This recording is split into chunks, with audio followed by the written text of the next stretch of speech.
Hola, buenos días. Soy María del Pilar Prada López, cirujano plástico, y estoy aquí en Centro Médico Prada de Sevilla, que es mi consulta. Y hoy os voy a hablar de un tema que es continuación de la serie que estaba haciendo de vídeos sobre el tema del aumento de pecho.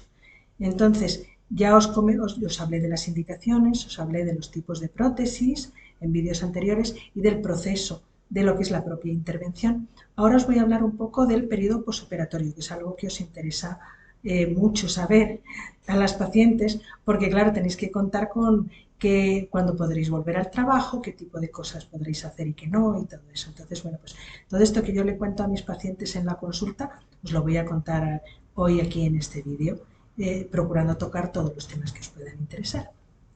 Entonces, ya comentaba en el otro vídeo que os aconsejo que veáis sobre cómo se desarrolla lo que es la cirugía del aumento de pecho aquí. Yo hago las intervenciones aquí en Sevilla en el Hospital Infanta Luisa de Triana, que es la antigua Cruz Roja de Triana. Entonces, bueno, pues la operación de aumento de pecho simple normalmente requiere pues o media estancia, es decir, pasar el día en la clínica y luego irse ya por la noche a casa, o bien, dependiendo de cómo se encuentre la paciente, pues una estancia de un día completo, que sería operarse un día e irse de alta a la mañana del día siguiente. Entonces, bueno, pues eso ya depende todo de cómo esté la paciente. Yo normalmente opero por la mañana, los martes y los viernes por la mañana. Son mis días de quirófano aquí en Sevilla. Bueno, las pacientes que me veis desde Ceuta, el mecanismo es diferente, porque allí yo voy los miércoles. Entonces los miércoles opero, pero las operaciones las tengo a partir de las 3 de la tarde. Entonces, bueno, la dinámica es un poquito distinta.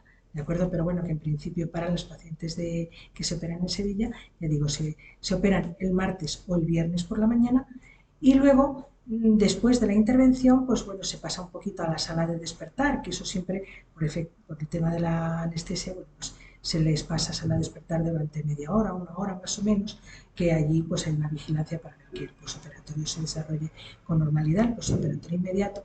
Y en cuanto la paciente ya está un poquito más espabilada, pues ya vuelve a la habitación, que ahí ya sí que puede estar con los familiares, porque claro, en sala de despertar no, porque es una zona que está en el mismo recinto de los quirófanos y ahí no se permite la entrada a los familiares, sino que solamente están pues, los pacientes recién intervenidos y el personal que los vigila. ¿De acuerdo? Pero ya una vez en la planta, pues sí se puede estar con la familia y entonces, bueno, pues ya es estar el resto del día porque hasta pasadas unas 4 horas de que uno se despierta de quirófano no se deben tomar ni sólidos ni líquidos, aunque se esté en ayunas y no se haya tomado nada en muchas horas, pero claro, no se debe uno precipitar para comer o beber demasiado pronto porque uno de los efectos que tiene los fármacos de la anestesia es que alteran los reflejos, entonces entre ellos está el reflejo de tragar. Quiere decirse que se podría ir en principio, a lo mejor si uno bebe demasiado pronto, come demasiado pronto, se puede ir por mal sitio, como se dice habitualmente, entonces, bueno, pues provocar tos y molestias, ¿de acuerdo? O incluso, bueno, pues, vamos, que no, que hay que cumplir eso, es decir, que las enfermeras ya se encargan de que no tomes nada, pero bueno, en cualquier caso hay que tenerlo presente, no se debe, hasta que la enfermera no te dice que puedes ya empezar primero a tomar líquidos, lo normal es que te dé pues agua o zumo para que empieces a tomar buchitos, y si ves que no te da fatiga, o sea, náuseas, y que no te, bueno, pues que lo tragas bien y sin problema y que no te da tos y esas cosas, pues entonces ya pasado un rato sí que ya puedes tomar cosas sólidas, es decir, ya la comida, no solamente la bebida. Cuando una se despierta de la intervención, en principio, las molestias son más bien moderadas porque, por lo menos en mi caso, yo lo que hago es que antes de colocar las prótesis en el quirófano, lo que introduzco es una solución de un anestésico local que es de larga duración. Vamos, larga duración se refiere a unas horas, tampoco mucho más, pero la verdad es que funciona muy bien porque hace el efecto suficiente como para que cuando una se despierta las molestias sean bastante moderadas. Eso yo cuando empecé a hacerlo noté una gran diferencia respecto a antes, que no lo hacía hace muchos años, que las pacientes se despertaban mucho más molestas y ahora pues la verdad que notan una molestia muy moderada cuando pues, salen de quirófano y eso. Después sí que quiere decir que ese efecto anestésico local con las horas se va yendo, con lo cual en algunos casos puede ocurrir que haya un poco más de molestia pasadas unas horas que en los momentos iniciales, que en las horas iniciales después de la intervención. Pero bueno, eso ya para entonces, como se colocan primero en el suero mientras una está ingresada y luego ya estando de alta pues se administran unos analgésicos, ya esos analgésicos empiezan a hacer efecto para que cuando se pase el efecto del anestésico local que se lleva puesto, pues bueno, las molestias sean lo más llevaderas posible. Lo normal, los primeros días, los primeros 3 o 4 días, es notar pues una cierta opresión y tirantez en el pecho, porque claro, se ha creado un espacio debajo del músculo donde antes no había nada, es decir, el músculo estaba plano sobre las costillas y ahora hay un volumen. Entonces, la mayor o menor presión pues tiene que ver con muchas cosas, es decir, la rigidez de los tejidos de la persona, el tamaño de la prótesis que se haya puesto, es decir, a mayor tamaño pues más tensión, lógicamente, y ese tipo de cosas.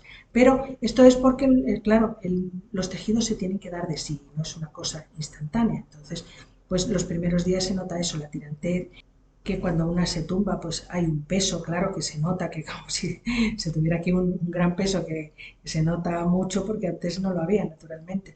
Entonces, bueno, pues en el caso de muchas pacientes tienen que procurar dormir un poco incorporadas, es decir, que hay quien le basta con colocar un par de almohadas o colocar un cojín además de la almohada en la cama, o hay quien prefiere incluso pues dormir en un sillón, porque hay otra cosa y es que, claro, si se tiene alguien que te acompañe y te ayude los primeros días es lo ideal, porque lo que más trabajo cuesta, o el movimiento que más trabajo cuesta al principio es cuando una está tumbada en la cama incorporarse, es decir, que este movimiento de apoyar los brazos para poderse incorporar, que es el que hacemos normalmente cuando nos levantamos, ese no se puede hacer porque, claro, el músculo lo impide. Entonces hay que incorporarse ayudándose o bien de los músculos abdominales, es decir, así, haciendo fuerza con la barriga para incorporarse, o bien lo ideal es que tengas a alguien que te ponga la mano en la espalda y te ayude a empujarte para incorporarte. Eso es lo que suele ser necesario en los primeros días de posoperatorio. Esa sensación de opresión, de tirantez que comentaba, la verdad es que luego se va disipando porque los tejidos pues, se van adaptando enseguida a eso y esa sensación ya deja de tenerse pues, eso, a partir de los 4 o 5 días o así, dependiendo de la persona. Lo que dura más tiempo es la limitación a mover los brazos, sobre todo a lo que es levantar los brazos. Es decir, lo normal es que al principio pues uno pueda levantar los brazos así hasta un cierto punto y a partir de ahí ya no se pueda pues simplemente porque te molesta. Entonces hay un punto que además el organismo sabe, es decir, que si te molesta a partir de un determinado punto subir los brazos, no hay que hacerlo, no hay que forzar el movimiento, ¿de acuerdo?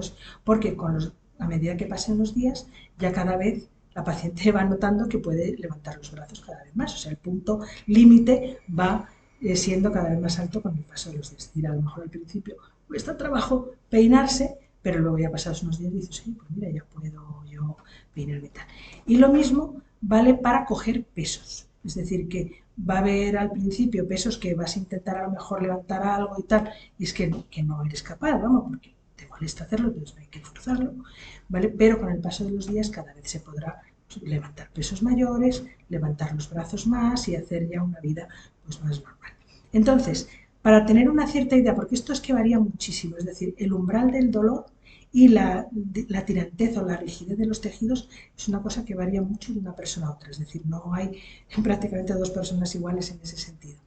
Pero por establecer unas reglas generales que te permitan más o menos saber en qué plazo te vas a recuperar, más que nada de cara a la baja laboral y a incorporarte eso, a hacer deporte, ese tipo de cosas. Bueno, pues por dar una idea general, un promedio, como hacemos siempre, pero hablamos de promedios, claro, luego ya la persona pues puede estar mejor que eso o estar un poco peor, en fin, pero bueno, pues yo siempre le digo a mis pacientes, si por ejemplo tu trabajo es un trabajo de ordenador, es decir, de oficina, que no requiere un esfuerzo y tal, en principio los brazos de codo para abajo los vas a poder mover bien, las manos las vas a poder mover bien prácticamente desde el principio. Entonces, es verdad que como en los primeros días pues se nota la presión, se está un poco molesta, un poco incómoda, hombre, pues a lo mejor no estás para trabajar, aunque sea un trabajo sin esfuerzo. Entonces yo siempre les recomiendo que mínimo se pidan una semana de baja. Si es, me refiero, ya digo, un trabajo sin esfuerzo de brazos, sobre todo de la parte de arriba de los brazos, de los hombros, o sin coger peso si sea un trabajo tipo oficina, por ejemplo. Si, aunque sea de oficina o no lo sea, pero tienes que conducir un coche, yo como promedio le digo a las pacientes que esperen un par de semanas para coger el coche.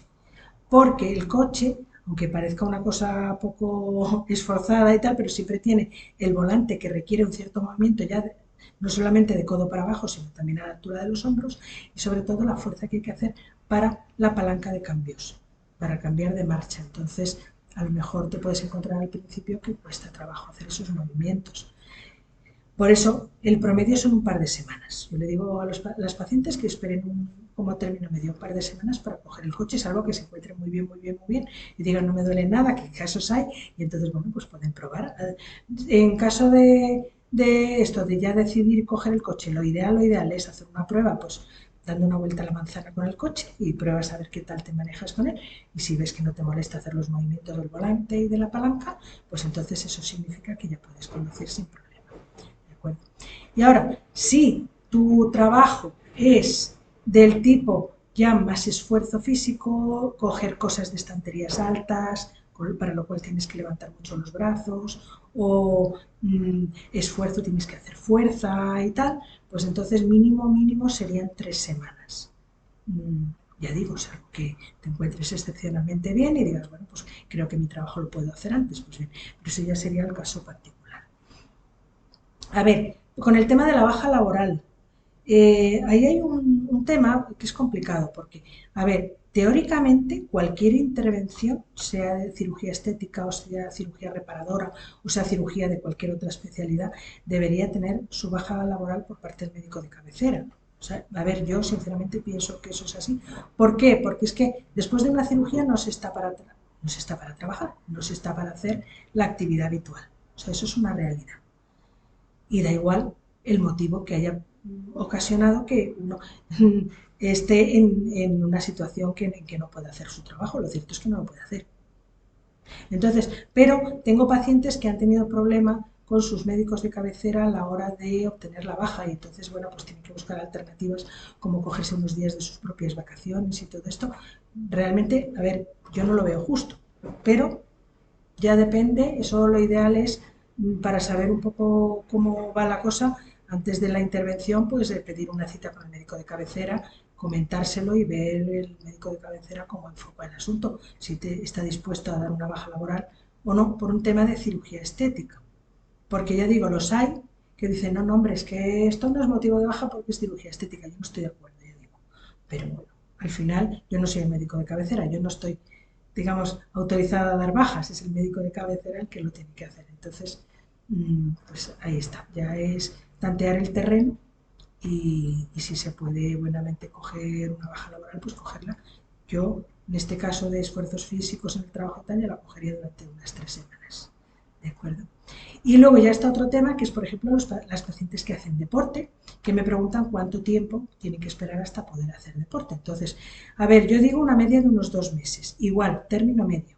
Pero cuando hablo de 2 meses me refiero a quien hace un deporte completo que incluye el tren superior, que hace pues, movimientos de máquinas, por ejemplo, de presa de pecho y tal, que ejercitan directamente el músculo pectoral. O sea, todo esto de la limitación en el posoperatorio de los movimientos se da porque, claro, el músculo pectoral, que es el músculo implicado bajo el cual hemos colocado la prótesis, de todas formas, aunque por ejemplo, que ya hoy día yo por lo menos no lo hago, pero incluso cirujanos que ponen las prótesis por encima del músculo, en esos casos también hay que, vamos, el músculo se irrita y está dificultado en su movimiento, aunque no se haya levantado el músculo y colocado la prótesis por debajo, porque se ha colocado justo por encima y entonces, bueno, pues el músculo cuando se mueve está tocado, está irritado y también se queja, por decirlo de alguna manera. Entonces sí se requiere una limitación durante un tiempo a los movimientos con los brazos, porque el músculo pectoral, digamos que termina aquí, justo, digamos, el reborde anterior de aquí de este que tenemos, que de la axila es el final del músculo pectoral que se inserta en el hueso, en el húmero, que es el hueso del brazo, ¿vale? Entonces cuando hacemos así, levantamos, tiramos del músculo pectoral, por eso es el movimiento que suele molestar cuando el músculo pectoral está tenso, está irritado después de la cirugía, ¿de acuerdo?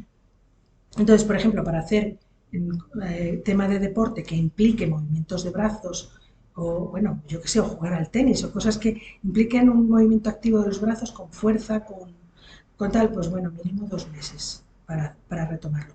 Otra cosa es que se puede hacer mucho antes otro tipo de deporte para no perder la forma. Es decir, se puede caminar desde prácticamente el principio, además eso conviene, estar activo, nada de estar una en casa y, ¿sabes? Sino que, bueno, conviene entrar, salir, moverse y esas cosas.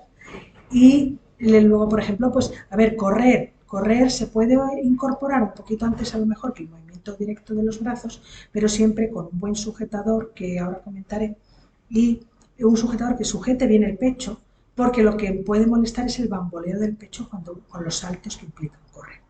¿Vale? Bueno, pues eso es probarse una, hacer pequeños tramos de carrerita, a ver qué tal, cómo son las molestias y si son tolerables y tal. Y eso sí, yo lo que recomiendo es que al hacer la prueba, tanto de correr como de otro tipo de actividades, movimientos, ejercicios, si molesta, no forzarlo. Y no forzarlo porque muchas veces hay pacientes muy valientes que dicen, bueno, a mí aunque me moleste, pero yo aguanto, yo no. Bueno, pues no hay que aguantar, ¿vale? Porque, a ver, no es que sea malo para la operación, que muchas veces al revés, las pacientes tienen miedo y dicen, a ver si se me van a abrir los puntos, a ver si. A ver, los puntos es difícil que se abran por ese motivo. Es decir, tendría que ser un movimiento brusco y muy intenso y muy exagerado para que los puntos se abrieran o sea, por tirar de ellos en un movimiento. Eso no suele ocurrir.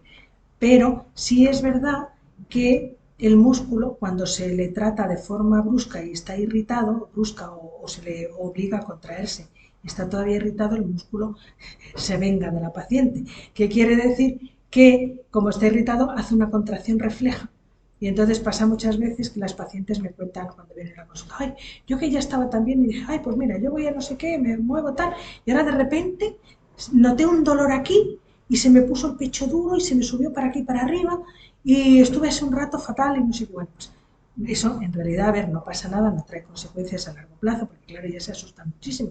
Dice, ay Dios mío, que me he estropeado la operación, ¿qué ha pasado aquí? No, o sea, eso no ocurre, pero sí es verdad que esto es como cuando uno tiene una tortícolis que te quedas con el cuello aquí, con el músculo duro, contraído y tal, pues lo mismo, pero en el pecho. Entonces, claro, el músculo se contrae de forma refleja y de forma dolorosa y se queda contraído un rato.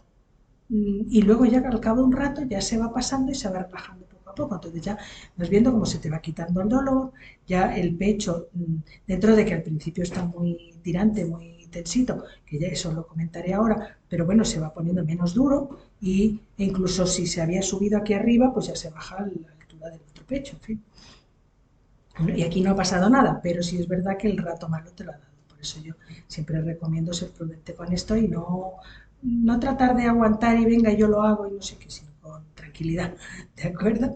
Que hay tiempo para poco a poco ya irse recuperando y ya ir haciendo todo tipo de actividades. Pasando ahora ya al tema de las cosas que hay que hacer en el posoperatorio, básicamente es utilizar el sujetador del posoperatorio. O sea, yo recomiendo comprar para la intervención un sujetador que sea, no hace falta que sea ortopédico ni nada de eso, eso ya lo comentaba en el anterior vídeo sobre cómo se desarrolla la intervención. Puede ser un sujetador normal de corsetería, pero eso sí, que no tenga aros, para que no se claven porque los aros son rígidos, y que tenga la copa, pues a ser posible sin costuras y flexible.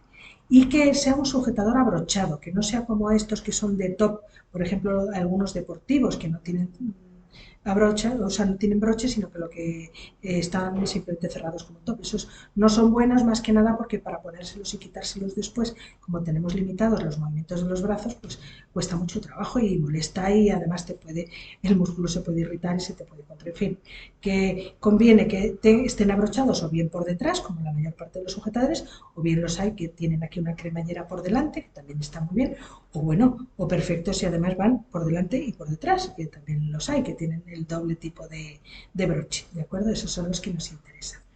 Entonces, ese sujetador que lo ponemos en el quirófano encima del vendaje es el sujetador que hay que utilizar.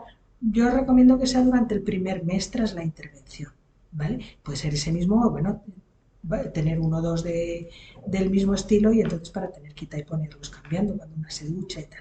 Entonces, bueno, Cuando se sale de quirófano, se sale con unos apósitos que lo que llevan es una gasita que va sujeta con unos apósitos y ese vendaje normalmente yo se lo dejo puesto a la paciente, le digo que no se lo moje, ni se lo toque, ni se lo quite, hasta la siguiente cura que le hago en la consulta, que viene a ser unos 3 días después, 2 o 3 días después. Entonces, aquí en la consulta en Centro Médico Prada la cito para verla la siguiente vez y entonces ya le quito ese vendaje. Y no le pongo nada pegado a partir de ese momento, sino que le pongo simplemente ya unas gasitas sueltas, sujetas con el mismo sujetador.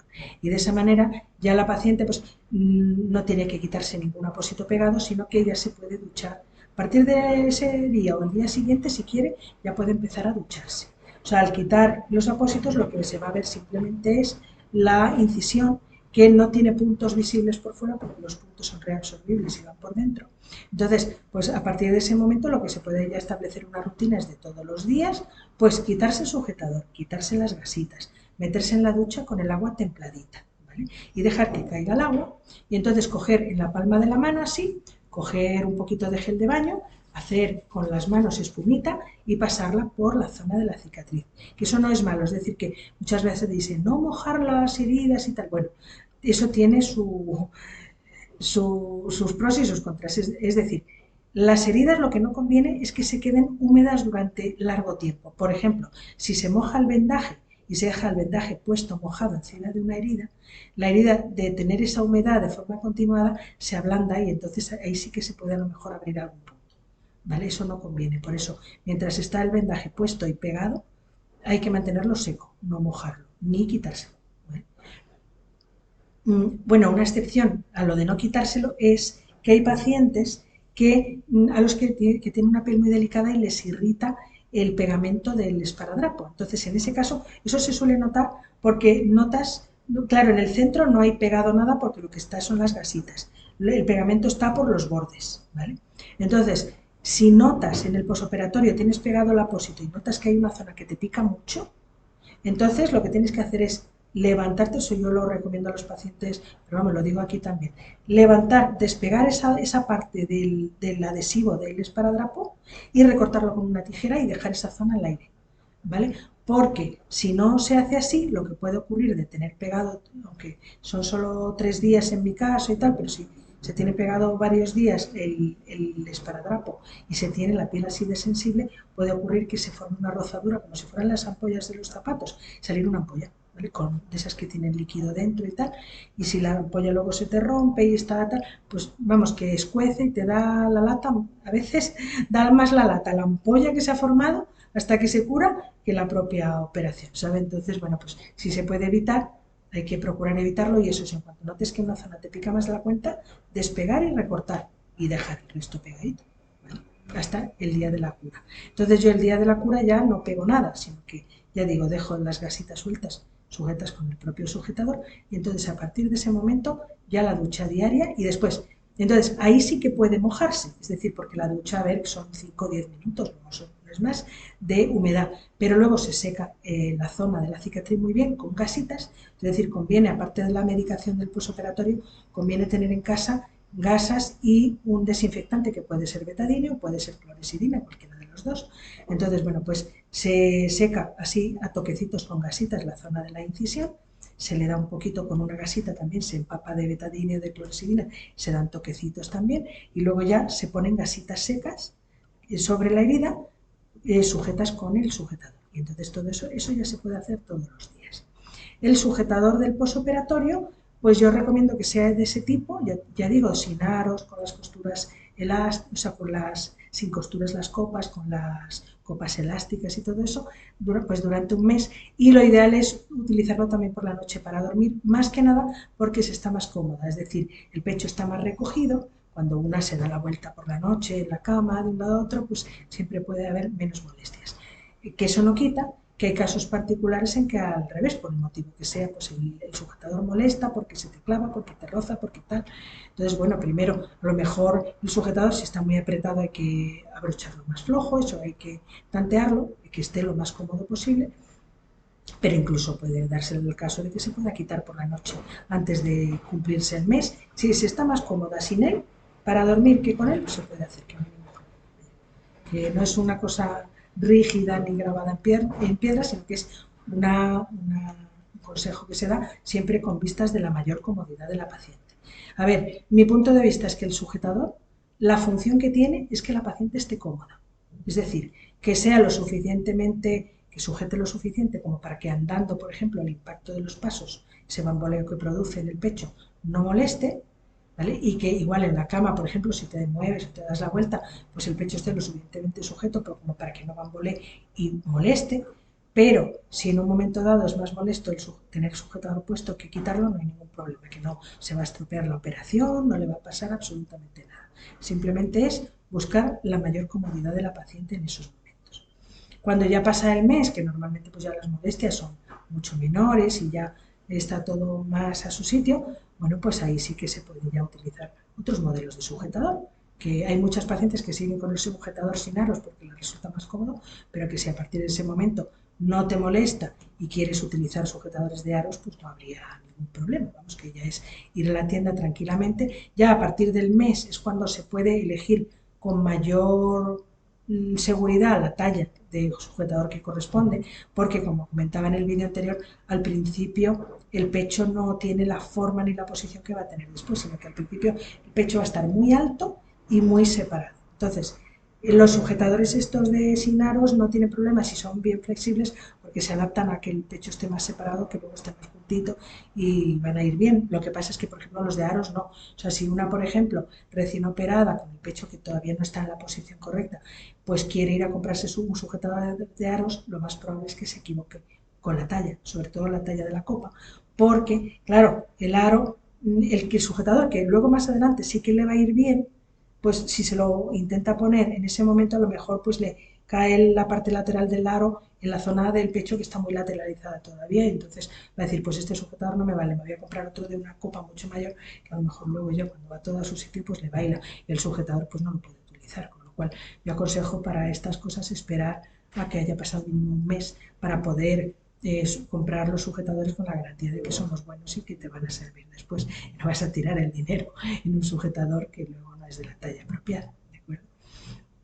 Y nada, en principio, eso, lo que de posoperatorio sería esto, lo de utilizar el sujetador apropiado, que es de este tipo durante el primer mes, y bueno, y otra cosa que se me olvida, y es que en todos los posoperatorios de todas las cirugías, y esta no es una excepción, se manda un tratamiento para casa. Es decir, el tratamiento posoperatorio empieza ya en la propia consulta, en la propia clínica, perdón, cuando una está ingresada, es decir, que al salir de quirófano se sale con un suero que se ha cogido, normalmente lo ha cogido el anestesista, para empezar, para inducir la anestesia y empezar la operación. Ese suero se mantiene puesto, vamos, lo que llamamos la vía, mientras la paciente está ingresada en la clínica. Y entonces la medicación que hay que administrar, pues se administra a través de la misma vía.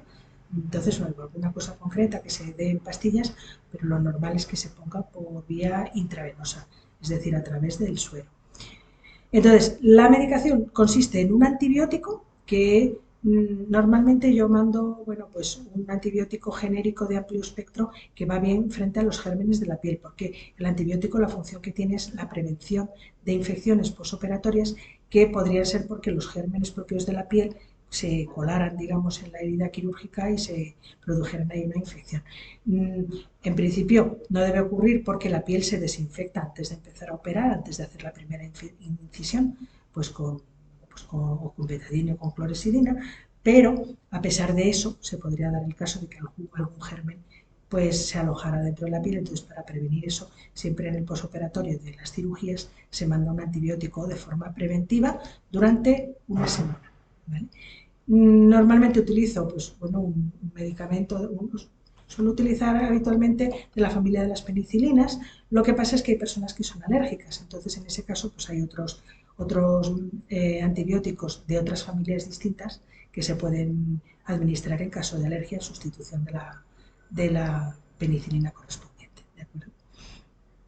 Y luego, junto con el antibiótico, también se mandan un par de analgésicos. ¿Por qué un par? Pues porque suelen tener una duración de unas 8 horas cada uno, y entonces, bueno, pues si se mandan dos distintos, lo ideal es tomárselos separados uno de otro 4 horas, De manera que cuando ya se va pasando el efecto del primer analgésico, ya entra en funcionamiento el segundo, y entonces entre uno y otro se consigue estar pues lo más confortable posible en esos primeros días, que es donde hay molestias y donde uno está pues, un poquito más fastidiada, ¿de acuerdo? También en el caso de las prótesis de mama suelo mandar un relajante muscular. Y el relajante muscular, que es de la familia de las benzodiazepinas, lo mando por la noche. Entonces, o sea, para tomarlo una vez al día nada más por la noche. Y eso es porque, como los relajantes musculares, las benzodiazepinas, toda la familia de benzodiazepinas, también son somníferos y son depresores del funcionamiento del sistema nervioso, quiere decir que te dejan medio dormido. Depende de la persona, porque hay personas que a lo mejor los toman ya en su vida de forma habitual, pues por temas de ansiedad y todo esto, y ahí no le hacen, pues digamos, mucho efecto en cuanto a dejarlos dormidos, pero quien no los toma nunca, pues lo normal es que si los tomas por la mañana te deje tontada todo el día.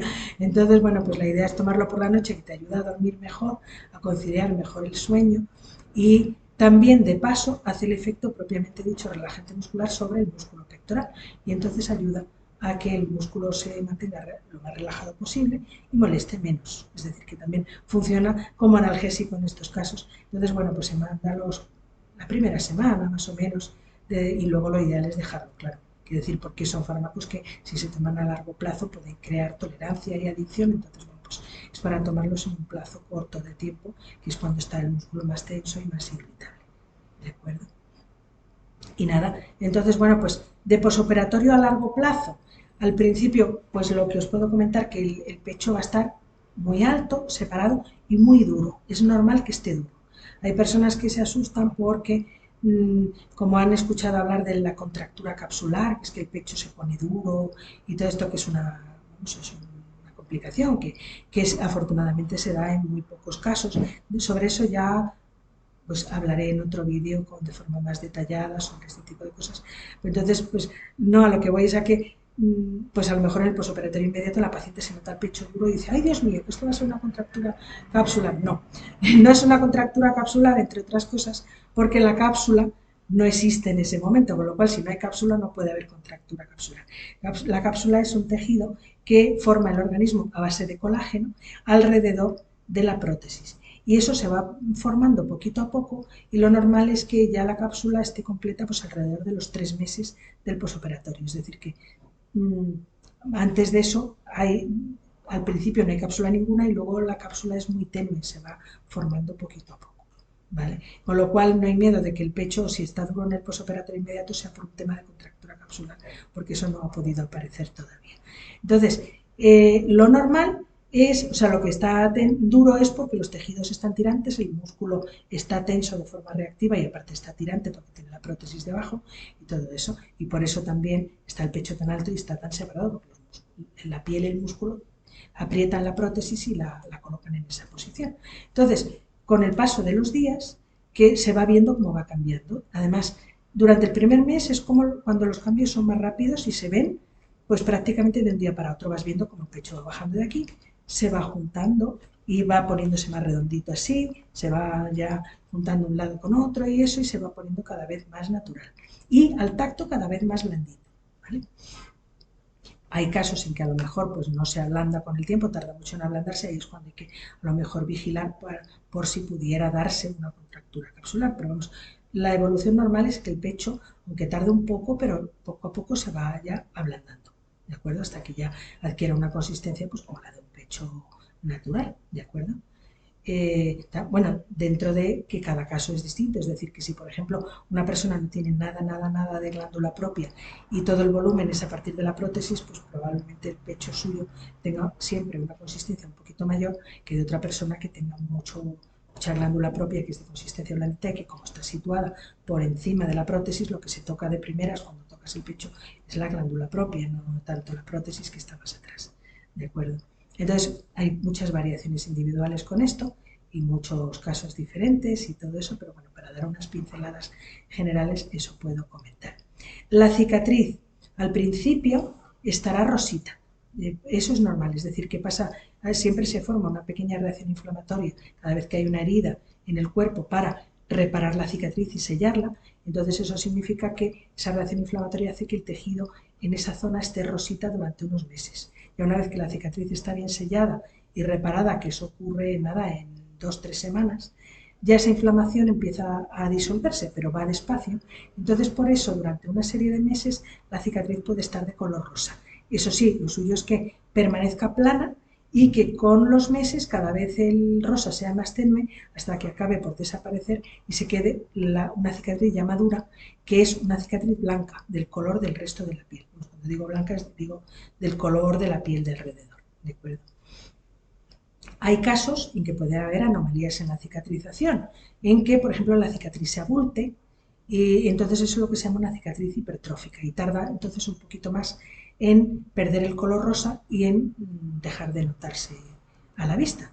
Entonces, bueno, pues si vemos que alguna zona de la cicatriz se puede abultar y tal, hay algunos tratamientos que se pueden recomendar para ayudarle a que la cicatriz se vaya aplanando y vaya madurando y se quede ya más discreta como son las cicatrices maduras. Todo esto, como vamos a hacer un seguimiento, porque normalmente las revisiones del posoperatorio son durante un año y se hacen aquí en la consulta. Entonces, pues al principio con más frecuencia, o sea, yo normalmente la pauta habitual de visitas de revisión suele ser la primera cura de los 3 días, que es para quitar el vendaje de quirófano, después a una semana después, es decir, a los 10 días más o menos de la intervención, luego a las 3 semanas, a las 6 semanas, que sería el mes y medio, a los 3 meses, a los 6 meses y al año. Al año consideramos más o menos que lo que vemos es el resultado definitivo. No en todos los casos, es decir, que ya digo, esto siempre hablo de término medio. Puede haber casos en que haya pasado un año y todavía, por ejemplo, la cicatriz tenga algo de color rosado, pero bueno, ya suele ser poco. Y lo normal es que ya prácticamente esté madurita. En ese caso, pues bueno, igualmente ya al año daríamos el alta a la paciente, en eso sí, con la recomendación, por ejemplo, de que hasta que la cicatriz no esté blanca del todo, hay que tratarla como una cicatriz reciente de cara, por ejemplo, a la protección solar. Es decir, que si coge tiempo de verano y hay que ir a la playa o a la piscina y eso, bueno, pues proteger la cicatriz del sol, eso con cualquier cicatriz reciente que tenga color rosado, hay que hacerlo así. Es decir, de esta intervención y de cualquiera. Hay que echar protección solar de 50, incluso aunque sea debajo del bañador o del bikini. Eso es muy importante porque hay veces que la tela del bañador o del bikini pues no son opacas del todo, entonces dejan pasar la luz y podría llegar luz solar o luz tal a la zona de la cicatriz. Entonces, ¿qué pasa cuando una cicatriz que todavía está rosa, todavía está inflamatoria, le llega la luz del sol?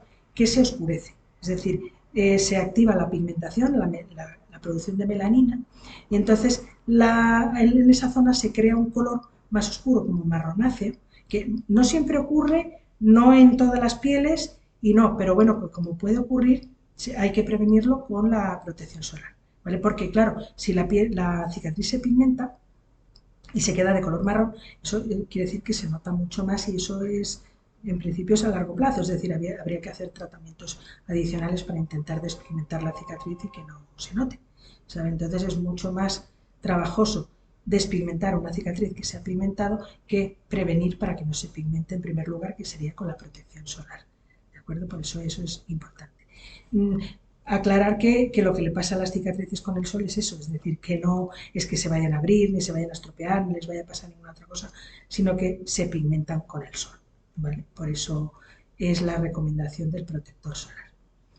Y nada, creo que ya más o menos he tocado todos los puntos principales. Haré vídeos en lo sucesivo tocando temas ya concretos relacionados con la colocación de prótesis de mama, pues como lo que mencionaba antes de la contractura capsular u otro tipo de complicaciones que puede haber, que afortunadamente son muy poco frecuentes, pero bueno, como darse se dan, bueno, pues es interesante que haya información sobre esos temas y se sepa en qué consisten, cómo se pueden prevenir y cómo se pueden tratar en caso de que se den. ¿De acuerdo? Pues nada, si queréis que haga una evaluación aquí en consulta de forma personalizada de vuestro caso, porque estáis pensando en haceros un aumento de pecho y queréis que yo os vea y hable con vosotras y os explique, en fin, ya lo que queráis saber o incluso, pues claro, poner en marcha el tema de haceros la intervención, pues nada, no tenéis más que solicitar la cita a los teléfonos de aquí de la consulta, que sería el 954 53 37 53, o bien el móvil de mi secretaria, que es el 608 008 529, ¿vale? Que en cualquiera de los dos casos ella os coge el teléfono y os anota la cita. Ya probablemente publique ahora durante el mes de verano, el mes de agosto, este vídeo, pero en agosto cerramos. Es decir, que puede que os dé la cita, pero os la daría ya para septiembre. Es decir, que si por ejemplo tenéis interés en acudir a la consulta a información, pues ya sería a partir del mes de septiembre en que yo ya me incorporo y empiezo de nuevo a pasar consulta y a operar.